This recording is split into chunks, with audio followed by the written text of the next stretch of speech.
नमस्कार दोस्तों, मैं साहू सर। यह दंतुरित मुस्कान शीर्षक कविता जिसके कवि नागार्जुन। कवि नागार्जुन के मन में छोटे बच्चे के मनोहारी मुस्कान देखकर जो भाव उमड़ते हैं उन्हें अनेक बिंबों के माध्यम से प्रकट किए हैं। तो चलिए हम लोग कविता की ओर चलते हैं।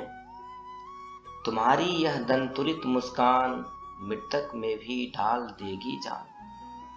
कवि कहते हैं दंतुरित मुस्कान मतलब जिस समय बच्चे के मुख में दो चार दांत होते हैं उस समय के हंसने का बात करें कि ये तुम्हारा जो मुस्कुराना है, खदखदा कर हंसना है, मुझे ऐसा प्रतीत हो रहा है जैसे मानो कि यदि इस मुस्कान को मृतक प्राणी भी सुन लेगा तो उसमें भी प्राण आ जाएंगे। धूली धूसर तुम्हारे ये गात छोड़कर तालाब मेरी झोपड़ी में खिल रहे जलजात। धूली धूसर मतलब धूल कण से भरा हुआ, गात मतलब शरीर। ये तुम्हारा जो शरीर है और इस शरीर पर जो धूल कण लगे हुए हैं, तुम इतने सुंदर लग रहे हो जैसे मानो ऐसा प्रतीत हो रहा है कि छोड़कर तालाब मेरी झोपड़ी में खिल रहे जलजात। जलजात का मतलब कमल। मानो कि तालाब को छोड़ करके कमल मेरी झोपड़ी में ही खिल रहा है। बरस पाकर तुम्हारा ही प्राण पिघल जल बन गया होगा कठिन पाषाण।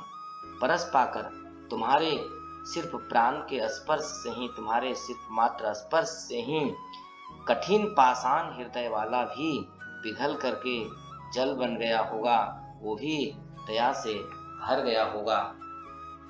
छू गया तुमसे कि झरने लगे पड़े शेफालिका के फूल, बांस था कि बबूल। छू गया तुमसे, जो भी तुम्हारे साथ थोड़ा समय खेल लिया, हंस लिया, उसमें जो नीरसता है बांस और बबूल की तरह, वो भी सरस हो जाएगा। उसके अंदर से शेफालिका के फूल जो है सो धीरे धीरे झरने लगेंगे और वो भी आनंदमय हो जाएगा। तुम मुझे पाए नहीं पहचान, देखते ही रहोगे अनिमेष। थक गए हो आंख लूं मैं फेर। तुम मुझे पाए नहीं पहचान। कवि बालक से कहते हैं कि तुम मुझे पहचान नहीं पाए। तुम देख रहे हो बिना पलक झपकाए, मुझे टकटकी लगाकर जो देख रहे हो, लगता है कि तुम थक गए हो। यदि तुम थक गए हो तो मैं ही अपनी आंख को, अपने चेहरे को तुम्हारे तरफ से हटा लेता हूँ। क्या हुआ यदि हो सके परिचित न पहली बार। यदि मैं तुमसे परिचित पहली बार हो रहा हूँ, क्योंकि मैं तो प्रवास से आया हूँ। बच्चे से जब कोई भी व्यक्ति अधिक दिनों के बाद मिलता है तो बच्चा उसे पहचान नहीं पाता है। ठीक उसी प्रकार बच्चा यहाँ जो है से कवि को भी नहीं पहचान पा रहा है। यदि तुम्हारी माँ न माध्यम बनी होती आज, मैं न सकता देख, मैं न पाता जान तुम्हारी यह दंतुरित मुस्कान। कि यदि तुम्हारी माँ नहीं होती तुम्हारे पास तो तुम हंसते नहीं, और ये तुम्हारा जो दंतुरित मुस्कान है, इस दंतुरित मुस्कान को मैं न देख पाता और न ही जान पाता। धन्य तुम, माँ भी तुम्हारी धन्य। तुम धन्य हो और तुम्हारी माँ भी धन्य है। चीर परवासी मैं इतर, हमेशा मैं जो है से बाहर ही रहा हूँ, इसलिए मैं जो है से, इतर का मतलब होता है दूसरा, परवासी मतलब जो बाहर में रहते हैं।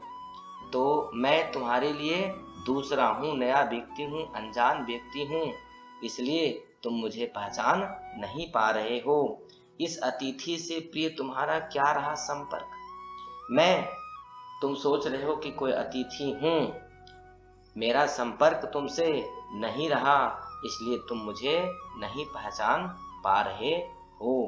उंगलियां माँ की कराती है मधुपर्क, तुम माँ के पास हमेशा से रहे, इसलिए माँ को तुम अच्छी तरह से पहचानते हो।